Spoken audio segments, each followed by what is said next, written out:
மக்களை சந்திக்கக்கூடிய வாய்ப்பு எனக்கு கிடைச்சது.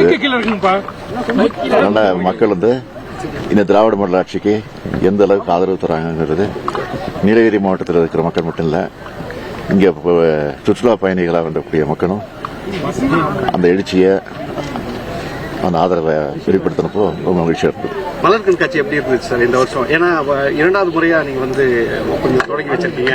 நீண்ட நேரம் இந்த மலர் கண்காட்சியை ரொம்ப ரசிச்சு பார்த்தீங்க.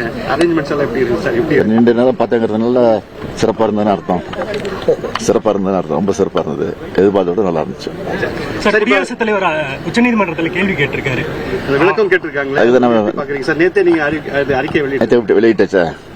மற்ற மாநிலத்தினுடைய முதலமைச்சர் மாநில தலைவர்களுடைய கருத்துக்களையும் கேட்டு அந்த அடிப்படையில் உரிய நடவடிக்கை நாங்கள் எடுப்போம். மத்திய அரசு இந்த சர்வாதிகாரத்தை கடைபிடிக்கிறாங்களா சார்? இப்போ இல்லை, தொடர்ந்து அதான் கடைபிடிச்சிட்டு இருக்காங்க, தொடர்ந்து தான் பண்ணிட்டு இருக்காங்க.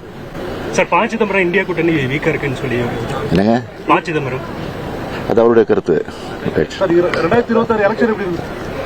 2026 மட்டும் இல்லை, 2031 அதுக்கப்புறம் வர 36 எல்லாமே திராவிட முன்னேற்ற ஆட்சி தான், திராவிட மாடல் ஆட்சி தான் தமிழ்நாட்டில் நிலைச்சு நிற்கும். சார் நீலகிரி மாவட்டத்தில் இருக்க விளையாட்டு மைதானங்களால மேம்படுத்தணுன்ற கோரிக்கை இருக்கு. குறிப்பா நீலகிரி மாவட்டத்தில் ஹாக்கி விளையாடுறவங்க நிறைய பேர் இருக்காங்க சார். இப்போ குன்னூர்ல இருக்க ஹாக்கி கிரவுண்ட் எல்லாம் முறையா நிறைய கோரிக்கை வச்சிருக்காங்க மேம்படுத்தி தரணும்னு சொல்லி. ஏற்கனவே விளையாட்டுத்துறை அமைச்சர் வந்து கோரிக்கை வச்சிருக்காங்க. அது பரிசீலனையில் இருக்கு. அதெல்லாம் நிச்சயமா நிறைவேற்றப்படும்.